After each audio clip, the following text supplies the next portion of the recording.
La conversión de Chiripa. Llovía cántaros y un viento furioso que Chiripa no sabía que se llamaba el austro. Barría el mundo, implacable, despojaba de transeúntes la calle como una carga de caballería. Y torciendo los chorros que caían de las nubes, los convertía en látigos que azotaban oblicuos. Ni en los porches ni en los portales valía guarecerse, porque el viento y el agua los invadían. Cada mochuelo se iba a su olivo. Se cerraban puertas con estrépito. Poco a poco se apagaban los ruidos de la ciudad industriosa, y los elementos desencadenados campaban por sus respetos, como ejército que hubiera tomado la plaza por asalto. Chiripa, a quien había sorprendido la tormenta en el gran parque, tendido en un banco de madera, se había refugiado primero bajo las copas de un castaño de Indias, y en efecto, se había mojado ya las 2 veces de que habla el refrán. Después había subido a la plataforma del kiosco de la música, pero bien pronto le arrojó de allí al latigazo limpio el agua pérfida que se agachaba para azotarle de lado con las frías punzadas de sus culebras cristalinas. Parecía besarle con lascivia la carne pálida que asomaba aquí y allí, entre los remiendos del traje que se caía a pedazos. El sombrero duro y viejo, de forma de queso, de un color que hacía dudar si los sombreros podrían tener bilis, porque de negro había venido a dar en amarillento, como si padeciese ictericia. Semejaba la fuente de la alcachofa, rodeado de surtidores, y en cuanto a los pies, calzados con alpargatas que parecían terracota, al levantarse del suelo, tenían apariencias de raíces de árbol, semovientes. Sí, parecía Chiripa un mísero arbolillo o arbusto, de cuyas cañas mustias y secas pendían míseros harapos puestos a mojarse, o para convertir la planta muerta en espantapájaros, un espantapájaros que andaba y corría huyendo de la intemperie. Tenía Chiripa 40 años y tampoco había adelantado en su carrera de mozo de cordel, que la tenía casi abandonada sin ningún género de derechos pasivos, por eso andaba tan mal de fondos, y por eso aquella misma y trágica mañana le habían echado del infame Sakizami en que dormía, porque se habían cansado de sus escándalos de trasnochador intemperante que no paga la posada en años y más años. Bueno, pero para ellos se había dicho Chiripa sin saber lo que decía, y tendiéndose en el banco del paseo público, donde creyó hacer los huesos duros, hasta que vino a desengañarle la furia del cielo. Así como los economistas dicen que la ley del trabajo es la satisfacción de las necesidades con el mínimo esfuerzo, Chiripa vagamente pensaba que lo del mínimo esfuerzo era lo principal, y que a él habían de amoldarse también las necesidades, siendo mínimas. Era muy distraído y bastante borracho. Dormía mucho, y como tenía el estómago estropeado, le dejaba vivir de ilusiones, de flatos y malos sabores. Comida ruin y fría, y mucho líquido tinto y blanco, si era aguardiente.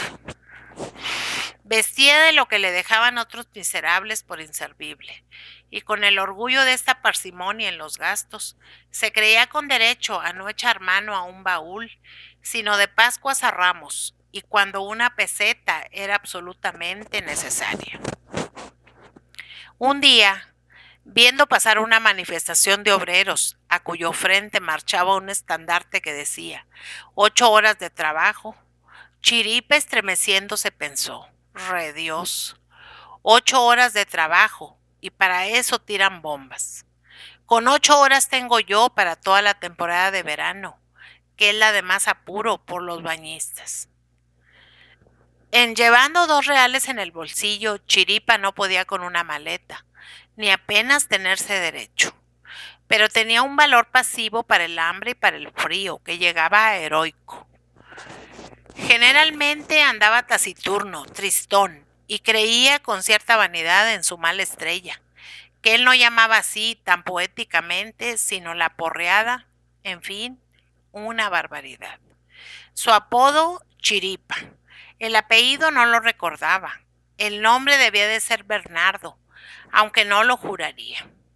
Lo tenía desde la remota infancia, sin que él supiera por qué. Como no saben los perros por qué los llaman Nelson, Ney o Moley. Si él supiera lo que era sarcasmo por tal, tendría su mote, porque sería el hombre menos chiripero del mundo. Ello era que hacía unos 30 años, todos de hambre y de frío, eran tres notabilidades callejeras, especie de mosqueteros de Lampa: Pipá, Chiripa y Pijueta. La historia trágica de Pipá ya sabía Chiripa, que había salido en papeles, pero la suya no saldría porque él había sobrevivido a su gloria. Sus gracias de pillete infantil ya nadie las recordaba.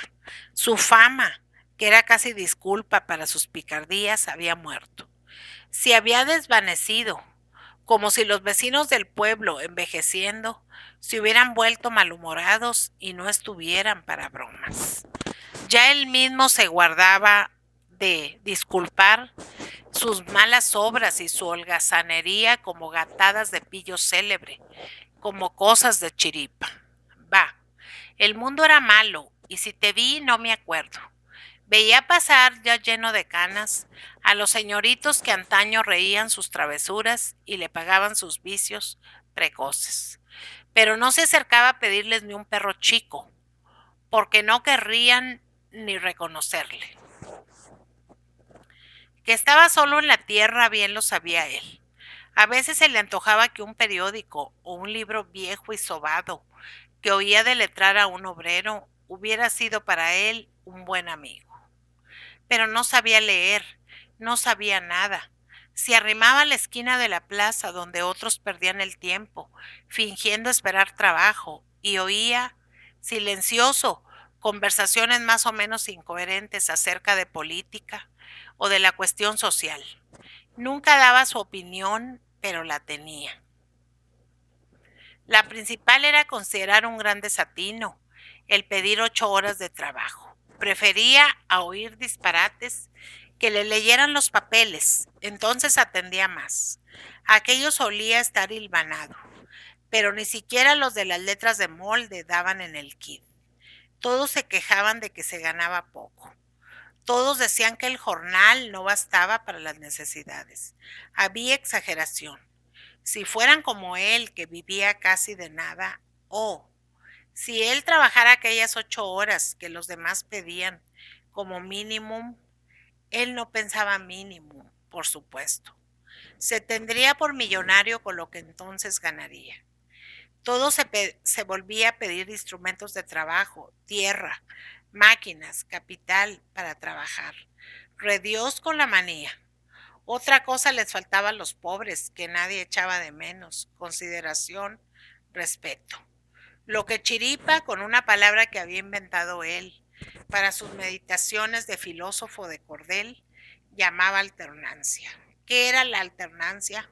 Pues nada, lo que había predicado Cristo, según había oído algunas veces aquel Cristo, a quien él solo conocía, no para servirle, sino para llenarle de injurias, sin mala intención, por supuesto, sin pensar en él, por hablar como hablaban los demás y blasfemar como todos.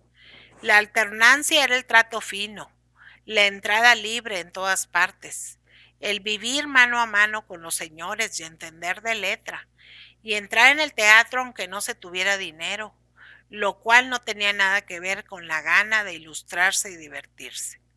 La alternancia era no excluir de todos los sitios amenos y calientes y agradables al hombre cubierto de andrajos, solo por los andrajos, ya que por lo visto iba para largo lo que todos fuéramos iguales tocante al cunquibus, o sean los cuartos, la moneda, y pudiera cada quisque vestir con decencia y con ropa estrenada en su cuerpo, ya que no había bastante dinero para que a todos les tocase algo. ¿Por qué no se establecía la igualdad y la fraternidad en todo lo demás?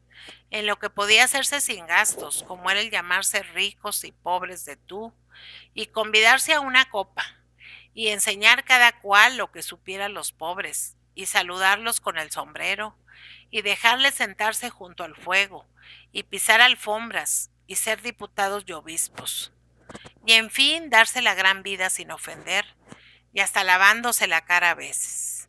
Si los otros tienen ciertos escrúpulos, eso era la alternancia. Eso había creído él que eran el cristianismo y la democracia. Y eso debía ser el socialismo, como ello mismo lo decía. Cosa de sociedad, de trato, de juntarse, alternancia. Salió del kiosco de la música a escape, hecho una sopa, echando chispas contra el fundador de la alternancia y contra su padre, y se metió en la población en busca de mejor albergue. Pero todo estaba cerrado, a lo menos cerrado para él. Pasó junto a un café. No osó entrar, aquello era público. Pero a Chiripa le echarían los mozos en cuanto advirtiesen que iba tan sucio, tan harapiento que daba lástima y que no iba a ser el menor gasto. A un mozo de cordel en activo le dejarían entrar, pero a él, que estaba reducido a la categoría de pordiosero honorario porque no pedía limosna, aunque el uniforme era de eso, a él le echarían poco menos que a palos. Lo sabía por experiencia. Pasó junto al gobierno de provincia donde estaba la prevención. Aquí me admitirían si estuviera borracho, pero en mi sano juicio y sin alguna fechoría de ningún modo. No sabía Chiripa que era todo lo demás que había en aquel caserón tan grande. Para él todo era prevención, cosas para prender o echar multas, o tallar a los chicos y llevarlos a la guerra. Pasó junto a la universidad, en cuyo claustro se paseaban, mientras duraba la tormenta, algunos magistrados que no tenían que hacer en la audiencia. No se le ocurrió entrar allí, él no sabía leer siquiera, y allí dentro todos eran sabios. También le echarían los porteros. Pasó junto a la audiencia, pero no era hora de oír a los testigos falsos. Única misión decorosa que Chiripa podría llevar allí, pues la de acusado no lo era. Como testigo falso, sin darse cuenta de su delito, había jurado allí varias veces decir la verdad. Y, en efecto, siempre había dicho la verdad de lo que le habían mandado decir. Vagamente se daba cuenta de que aquello estaba mal hecho, pero era por unos motivos tan complicados. Además, cuando señoritos como el abogado y el escribano y el procurador y el ricacho le venían a pedir su testimonio, no sería la cosa tan mala, pues en todo el mundo pasaban por caballeros los que le mandaban declarar lo que, después de todo, sería cierto cuando ellos lo decían. Pasó junto a la biblioteca, también era pública, pero no para los pobres de solemnidad como él lo parecía. El instinto le decía que de aquel salón tan caliente, gracias a dos chimeneas que se veían desde la calle, le echarían también. Temerían que fuese a robar libros. Pasó por el banco, por el cuartel, por el teatro, por el hospital, todo lo mismo para él cerrado. En todas partes había hombres con gorra de galones, para eso, para no dejar entrar a los chiripas. En las tiendas podía entrar a condición de salir inmediatamente. En cuanto se averiguaba que no tenía que comprar cosa alguna, y eso que todas le faltaban. En las tabernas algo por el estilo. Ni en las tabernas había para él tal alternancia.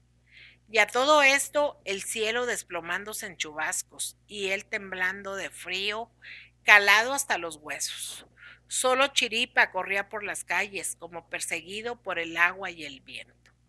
Llegó junto a una iglesia, estaba abierta, entró, anduvo hasta el altar mayor sin que nadie le diera nada.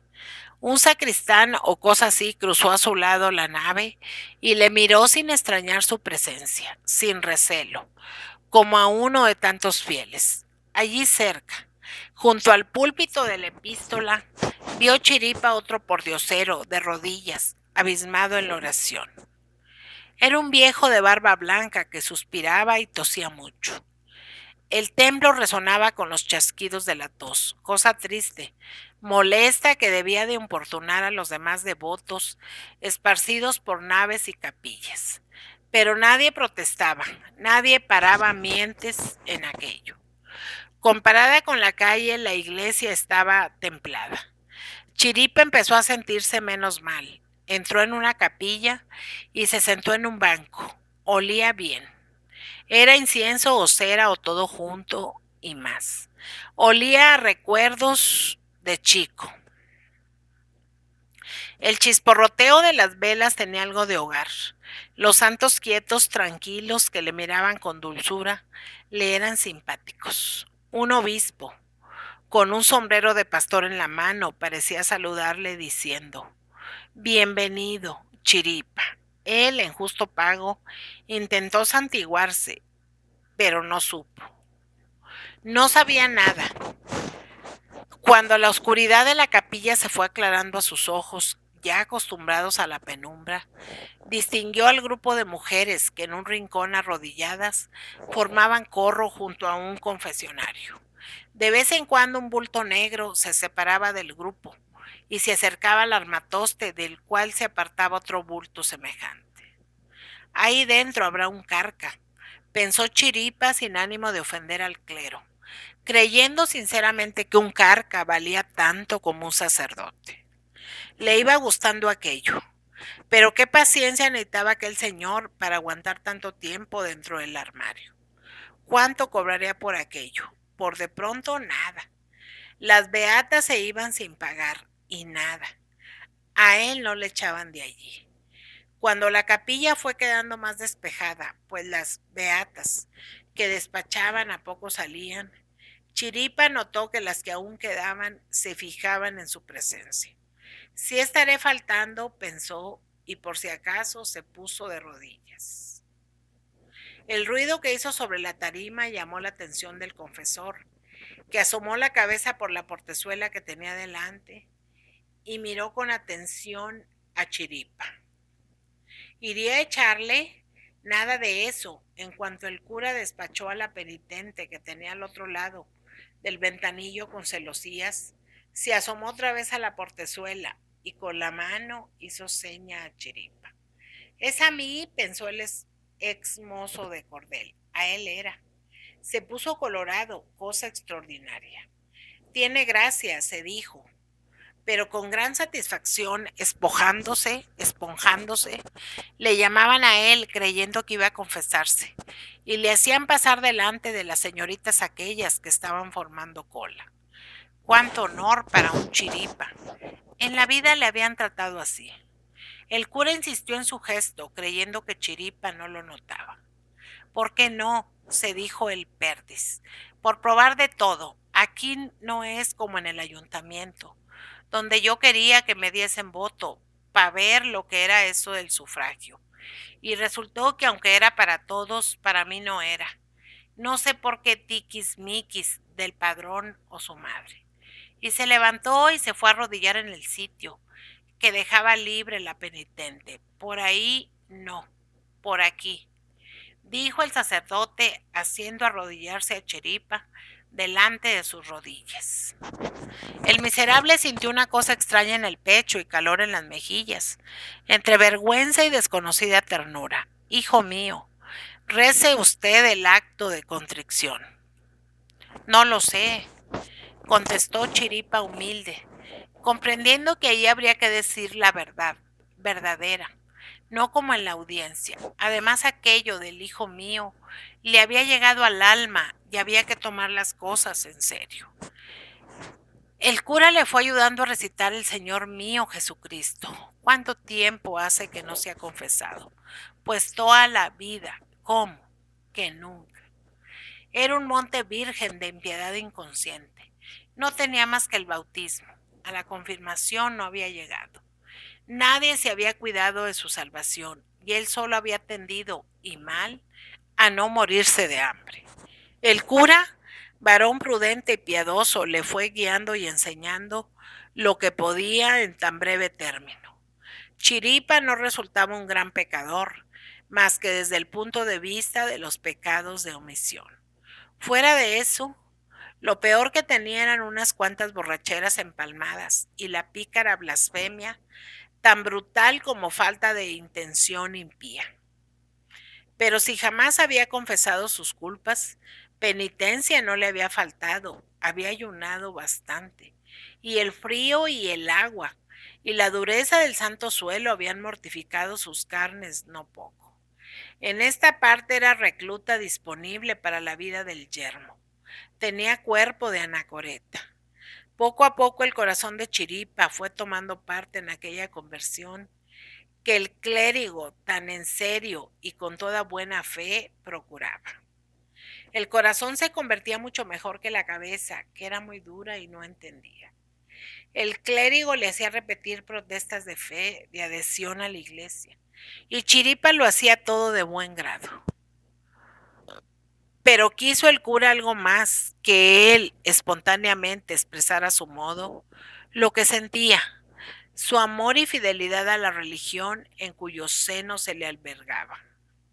Entonces Chiripa, después de pensarlo, exclamó como inspirado: ¡Viva Carlos VII! No, hombre, no es eso. No tanto, dijo el confesor sonriendo. Como a los carcas los llaman clerófobos, tampoco, hombre. Bueno, a los curas. En fin, aplazando las cuestiones de pura forma y lenguaje, se convino en que Chiripa seguiría las lecciones del nuevo amigo, en aquel templo que había estado abierto para él cuando se le cerraban todas las puertas, allí donde se había librado de los latigazos del aire y del agua.